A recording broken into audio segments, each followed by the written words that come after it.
22 पट्टी है उससे हम यहाँ पे आर्म होल को कवर करेंगे। और क्रॉस पट्टी कैसे कट करना है वो आप सब लोगों को पता ही है। ओके, तो ऐसे हमने यहाँ पे 22 पट्टी क्रेप अस्तर में कट कर दी है। और 22 पट्टी हमें कट कितने इंच की करनी है, तो वो हम कट करेंगे 2 इंच की, क्योंकि इसको हम फोल्ड करेंगे तो हमें 1 इंच मिलेगा, हाफ इंच हमारा स्टिच में जाएगा और हाफ इंच हमारा पीछे की साइड चला जाएगा। तो इसी तरह से हमें 22 पट्टी कट करना है। इसको हम फोल्ड करेंगे और 22 पट्टी को हम आर्म होल के शेप में सेट करते जाएंगे और यहाँ पे हम स्टिच लगाते जाएंगे। ओके, 22 पट्टी है तो कोई भी शेप में सेट हो जाती है। डन। तो यहाँ से हम इसको पूरे में स्टिच लगाना स्टार्ट करेंगे।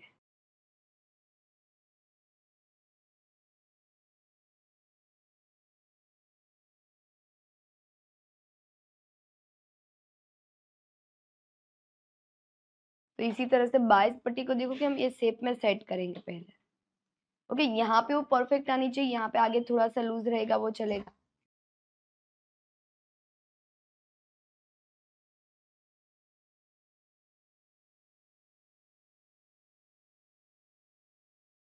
तो इसी तरह से मैं यहाँ पे सेट कर रही हूँ।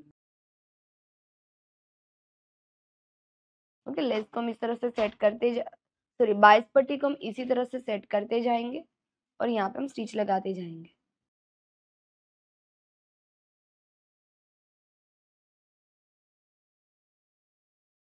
और यहाँ पे जो मार्जिन है वो मार्जिन हमारा पूरा बैक साइड ही रहेगा और 22 पट्टी को आपको लूज ही रखते जाना है। देन तो यहाँ पे भी देखो कि इसी तरह से हम सेट करेंगे। और कई बार ज्यादा शेप होता है, समझो कि फ्रंट में ज्यादा शेप, तो हम यहाँ पे क्या कर सकते हैं कि इसी तरह से हम पीछे की साइड फिंगर रखेंगे और जैसे हम स्टिच लगाते हैं ना वैसे स्टिच लगाते हैं।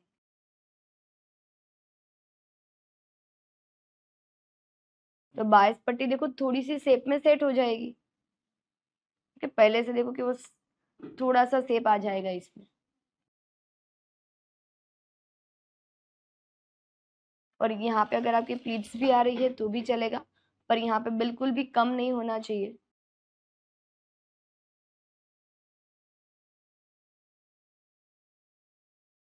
देन तो इसी तरह से हमने पूरे आर्म होल में स्टिच लगा दिया है। देखो यहाँ पे फ्रंट आर्म होल पूरा राउंड में होता है तो मैंने यहाँ पे 2 छोटी छोटी प्लीट्स ले ली है।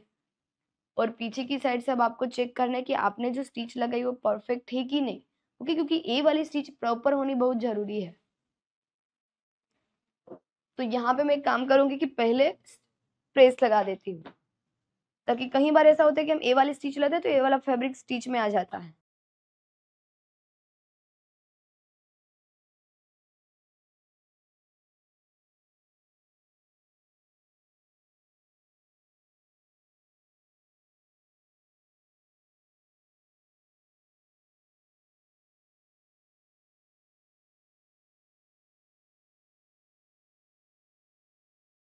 मैम आपने कुर्ती में नेक में जो लेस लगाई है ना वो नजदीक से बताइए ना।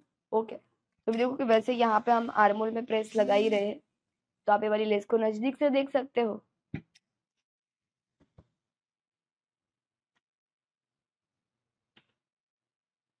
ओके, देख ली। ओके, तो अभी देखो कि हमने यहाँ पे प्रेस भी लगा दिया है। Ma'am one side pressure foot क्यों यूज किया? Okay, one side pressure foot हमने इसलिए यूज किया क्योंकि अगर मैं रेगुलर प्रेशर फुट यूज करती तो यहाँ पे नीचे वर्क आता। ओके, और हमें उसमें स्टिच लगाने में प्रॉब्लम आती, इसलिए हमें one side pressure foot use करना है। जब भी हमारा कोई वर्क वाला फैब्रिक है या फिर हम पाइपिंग लगाने वाले तो हमें वन साइड प्रेशर फुट ही यूज करना है, तो हमें स्टिच लगाने में ईजी रहता है। अब इसके बाद हम पीछे से उसको प्रॉपर तरीके से चेक करेंगे कि हमारा जो गैप है वो इक्वल ही होना चाहिए, तो प्रॉपर हम हाफ इंच के गैप पे स्टिच लगाएंगे। देन अब देखो मैं वापस से स्टिच लगा रही हूँ।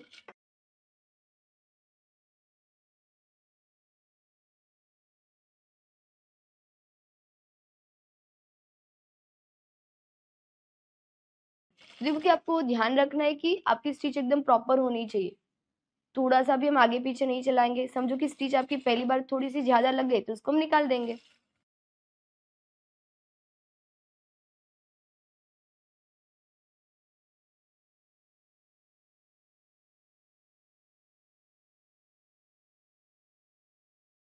देन तो इस तरह देखो कि हमने पूरे में प्रॉपर हाफ इंच के गैप पे स्टिच लगा दिया है। ओके, अब देखो स्टार्टिंग में मेरा जो स्टिच है थोड़ा सा बाहर की साइड आ गया, तो इतनी स्टिच को हम निकाल देंगे क्योंकि वो हाफ इंच के ऊपर एक लाइन जितना है, बाकी सब जगह पे स्टिच अंदर है। और आपको ध्यान रखना है कि कहीं पे भी पॉइंट नहीं बनना चाहिए। तो दोबारा हमने जो स्टिच लगे वो हमारी एकदम परफेक्ट आ चुकी है। देन तो इस तरह से हमने यहाँ पे जो एक्स्ट्रा स्टिच थी वो हमने निकाल दी है। ओके, अब इसके बाद हम यहाँ पे एक लाइन जितना ही मार्जिन रखेंगे और बाकी का जो मार्जिन है उसको हम कट कर देंगे। और जब भी आप एक्स्ट्रा फैब्रिक कट करो तो आपको ध्यान रखना है कि आपकी 22 पट्टी कट ना हो जाए।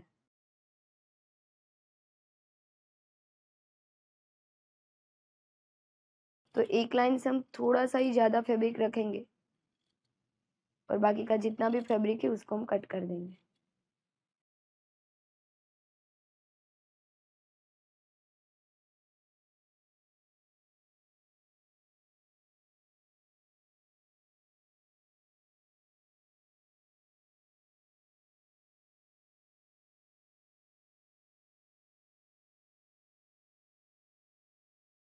डन, तो इस तरह से देखो कि यहाँ पे जितना भी एक्स्ट्रा फैब्रिक था वो हमने कट कर दिया है।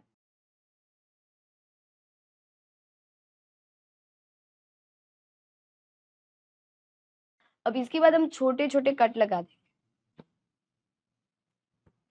कट लगाते वक्त आपको ध्यान रखना है कि आपकी स्टिच कट नहीं होनी चाहिए।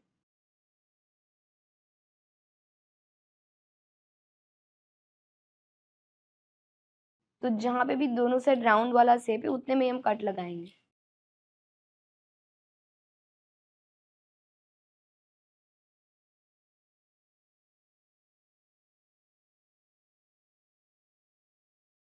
देन तो इस तरह से यहाँ पे हमने कट लगा दिया है। ओके, अब कट लगाने के बाद यहाँ पे हम धार स्टिच लगाएंगे। तो धार स्टिच हमें कौन सी साइड लगानी है, तो जो हमारी 22 वाली पट्टी है वहां पे हम धार स्टिच लगाएंगे, तो इसको पूरा पीछे की साइड जाने देंगे। तो यहाँ पे हमारा जो आर्मोल वाला पार्ट है वो कवर हो जाएगा। और समझो कि आप इसको ऐसे भी कर सकते हो और आपको कैनवास से करना है तो आपको देखो कि शोल्डर ज्वाइंट करने के बाद इसको प्रॉपर ऐसे सेट करना है। आपको देखना है कि किसे मतलब कौन से शेप में जा रहा है, जो शेप में जा रहे है उसको सेट करो, नीचे की साइड कैनवास रखो, ऐसा ही मार्क करो। जैसे हम नेक कवर करते हैं वैसे आप आर्मोल को भी कवर कर सकते हो कैनवास से। फिर यही शेप में आपको मार्क कर देना है, फिर कैनवास को कट कर देना है, उसको एक्स्ट्रा फैब्रिक के चिपका देना है, फिर इसी के ऊपर रख के स्टिच लगा के उसको पलटी कर सकते हो। तो पूरा कैनवास से आपका कवर पट्टी होगा। तो दो ऑप्शन है, आप 22 पट्टी से भी सेट कर सकते हो और कैनवास से भी सेट कर सकते हो। तो अभी मैंने यहाँ पे 22 पट्टी सिखाया। अब इसके बाद हम यहाँ पे धार स्टिच और उसको पलटी करके रेडी करेंगे। तो धार स्टिच लगाने के लिए हमारा जो भी मार्जिन है वो सारा मार्जिन हमारा 22 पट्टी के साइड जाएगा। और अभी देखो कि मैंने यहाँ पे रेगुलर प्रेशर फुट कर दिया। तो जैसे जब भी हमारा वर्क है, कोई हम चेन लगा रहे हैं, पाइपिंग है, तभी हम वन साइड का जो प्रेशर फुट है वो यूज करते हैं। बाकी वर्क वगैरह है तो हम रेगुलर प्रेशर फुट से ही स्टिच लगाएंगे।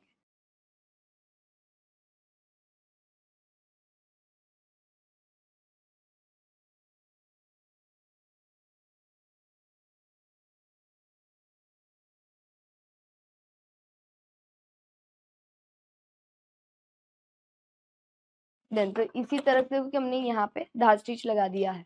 और अब इसके बाद हम इसको पलटी करेंगे, इसे पीछे की साइड जाने देंगे और यहाँ पे हम प्रेस लगा देंगे।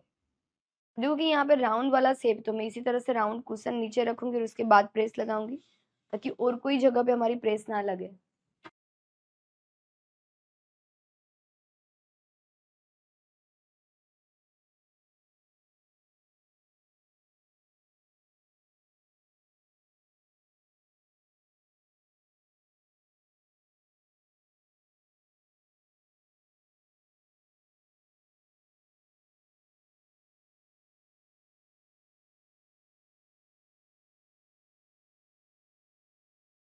और 22 पट्टी में देखो पीछे से इतना फिनिशिंग नहीं आता है जितना हमारी कैनवास में आएगा।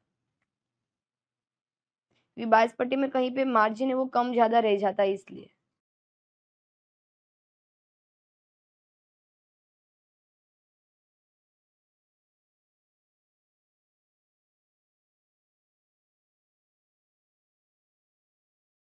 तो इस तरह से अभी मैंने देखो यहाँ पे प्रेस लगा दिया है। तो इस तरह से हमारी जो आर्मोल है वो कवर हो जाएगा।